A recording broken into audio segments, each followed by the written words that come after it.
আরজিকর কাণ্ডের যে আগুন লেগেছিল সেটা ছাই চাপা পড়ে গেলেও ভিতরে ভিতরে ঠিক জ্বলছে।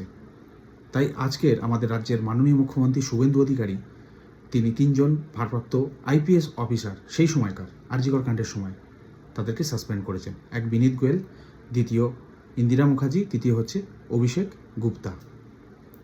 আজ এই ভিডিওটা বানানোর উদ্দেশ্য আমার সম্পূর্ণ আলাদা। প্রতিবাদের মতন হবে, প্রশ্নগুলো প্রশ্নের মতন চলবে, কিন্তু জাস্ট একটা জিনিস ভাবুন, যদি সত্যিটা বের করার সদিচ্ছা থাকে কিংবা আইনকে যদি আইনের মতন চলতে দেওয়া হয়, রেজাল্ট খুব তাড়াতাড়ি আমরা পাই। কিন্তু আমাদের যা সিস্টেম যেভাবে বানানো হয়েছে বা বানিয়ে রেখেছে কিছু মানুষ, যার জন্যে যেটা 2 মিনিটের কাজ সেটা 2 মাস লাগছে। তাই এই রেজাল্ট আসতে আমাদের অনেকটা দেরি হয়ে গেল।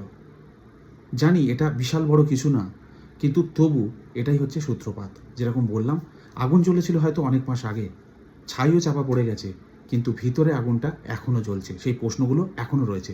সঞ্জয় কি একা ছিল? তার কর্মক্ষেত্রে কিভাবে হলো? সরকারি প্রতিষ্ঠানে এবার এটা কিভাবে হলো? যখন ঘটনাটা ঘটছিল কেউ গেল না, লাস্ট এত তাড়াতাড়ি কেন পুড়িয়ে দেওয়া হলো? যখন মানুষ প্রতিবাদ করেছে, লাঠিচার্জ থেকে শুরু করে তাদের কণ্ঠরোধ, রাত জাগার জন্য হাসি ঠাট্টা, বিদ্রুপ, সমস্ত কিছু হয়েছে।